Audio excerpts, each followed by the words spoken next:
Pessoal, no vídeo de hoje eu vou apresentar para vocês o modelo dos 5 grandes fatores, que é popularmente conhecido como o Big Five. O Big Five é um modelo na psicologia que tenta responder a seguinte pergunta: quais são as dimensões básicas, fundamentais da personalidade? De que maneira as pessoas diferem umas das outras nos seus estilos interpessoais, emocionais, cognitivos e comportamentais. Esse modelo propõe que a personalidade pode ser descrita a partir de 5 grandes fatores. Eu vou explicar para vocês agora qual é a essência desse modelo, o que significa um fator ou uma dimensão da personalidade. Bom, quando se fala de dimensão, a gente está querendo saber de que maneiras a gente pode mensurar alguma coisa. Assim como na geometria euclidiana existem 3 dimensões no espaço, e com essas 3 dimensões nós podemos mensurar objetos físicos, a psicologia precisa de um modelo para mensurar algo que é abstrato, que é a personalidade humana, como as pessoas diferem nas suas características psicológicas que as marcam. Para tentar encontrar uma resposta a essa pergunta de quais são as dimensões válidas para a gente fazer uma descrição da personalidade, é que se criou esse modelo, que é uma tentativa de responder isso, que é o modelo do Big Five. Então, pessoal, imaginem um questionário para pesquisa que tenta ser elaborado para ter uma sensibilidade ou um alcance completo sobre a personalidade. Ou seja, ele usa uma vasta amplitude de adjetivos que descrevem qualidades que estão ligadas à nossa personalidade. Os participantes que respondem a esses questionários respondem como eles se identificam com esses adjetivos que são colocados em afirmações ou proposições. Vou dar um exemplo. Um item num questionário desses pode ser: eu me sinto muito alegre ou muito contente durante o dia. Esse item descreve um aspecto da personalidade que é como a pessoa percebe a própria emoção de alegria. Agora, pessoal, imaginem que existe um outro item nesse questionário que propõe o seguinte: eu sorrio com muita frequência durante o dia. O participante pode marcar numa escala de 1 a 7 o quanto ele concorda com essa proposição ou o quanto ele sente que essa proposição descreve ele. Então, o que se encontra entre esses 2 itens é que as respostas têm uma correlação positiva forte. Eu vou explicar do que isso se trata. Uma correlação positiva é uma relação entre 2 variáveis, quando, na medida em que uma dessas variáveis aumenta ou diminui, a outra faz o mesmo movimento. Então, isso é uma correlação positiva e é forte porque esse movimento ele é expressivo, significativo do ponto de vista estatístico.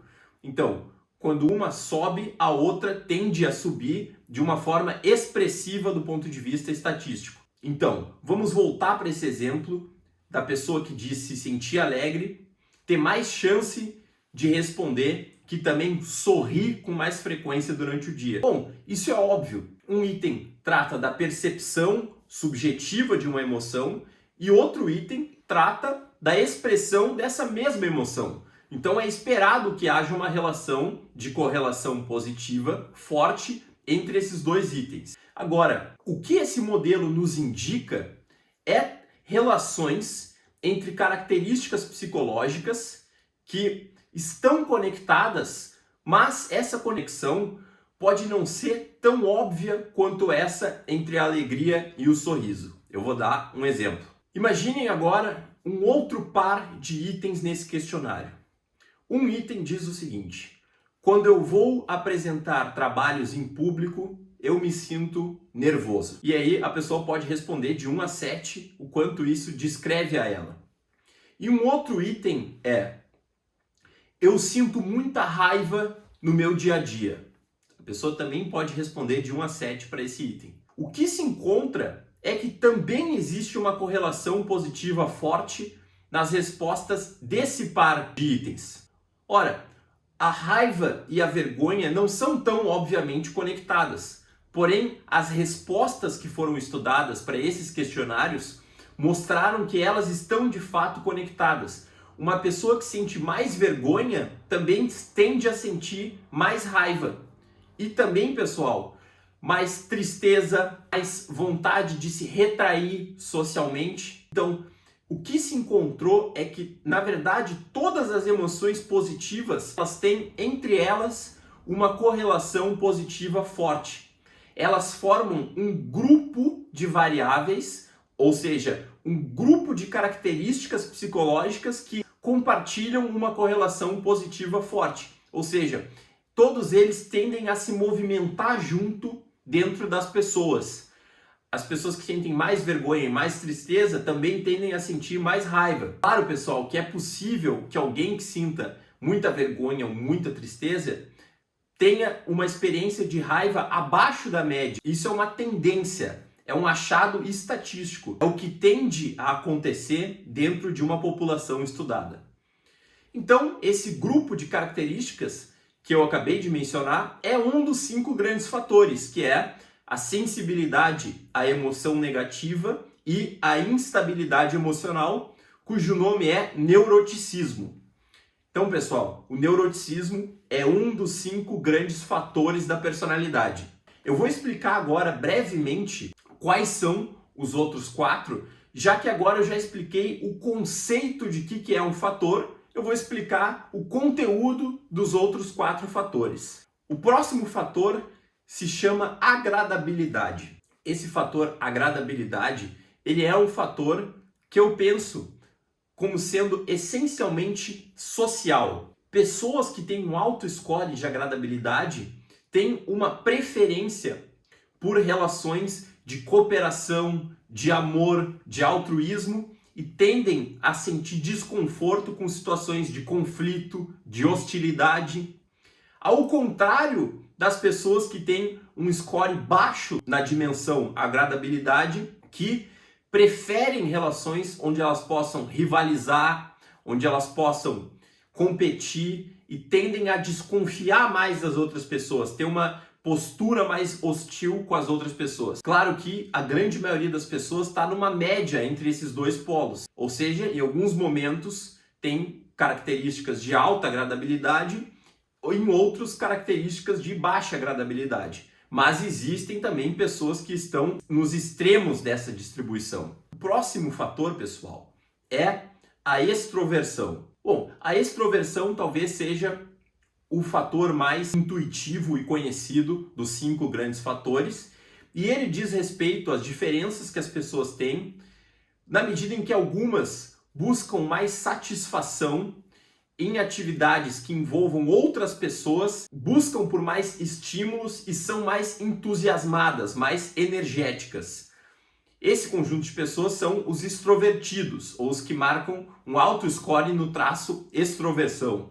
Os que marcam baixo score no fator da extroversão são os chamados introvertidos. Esse grupo de sujeitos tende a ter mais prazer com atividades solitárias, como leituras, uma apreciação mais demorada de algo envolvendo um pensamento mais profundo e se sentem revigorados, mais energizados quando fazem essas atividades solitárias. Em contrapartida, os extrovertidos se sentem mais energizados quando eles conseguem encontrar outras pessoas, sair para festas onde eles podem ser estimulados, ouvir música alta. Claro, o mesmo vale para os outros fatores.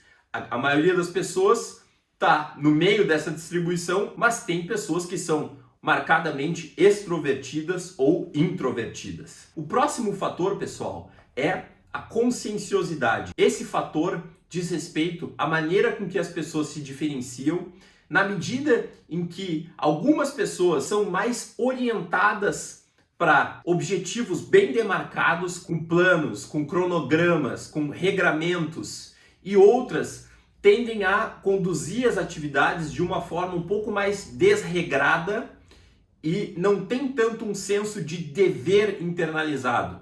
A conscienciosidade é uma virtude muito apreciada, por exemplo, em ambientes militares, em culturas militarizadas, onde precisam existir regras, cronogramas bem definidos. Uma pessoa com alto score de conscienciosidade tende a ter um forte senso de dever, uma orientação para resultados, muita pontualidade e organização no trabalho. Em contrapartida, uma pessoa com baixa conscienciosidade tende a ser mais easygoing, como se diz no inglês, e levar as tarefas, os prazos e os deveres de uma forma menos comprometida. O último fator, pessoal, por fim, é a abertura à experiência.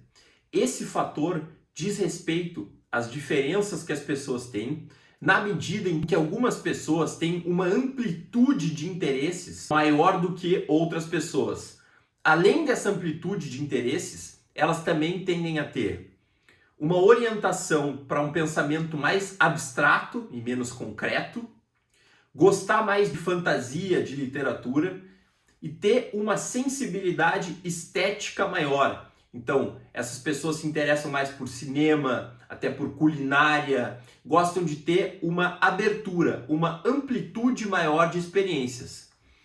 Em contrapartida, existe um grupo de pessoas com baixa abertura à experiência que se interessam por uma gama menor de assuntos e tendem a ter um pensamento mais ordinário e menos original sobre as coisas. Pessoal, eu espero que vocês tenham gostado muito. Obrigado por assistir até o final. Se inscrevam no canal, mandem para os amigos. Eu espero vocês no próximo vídeo.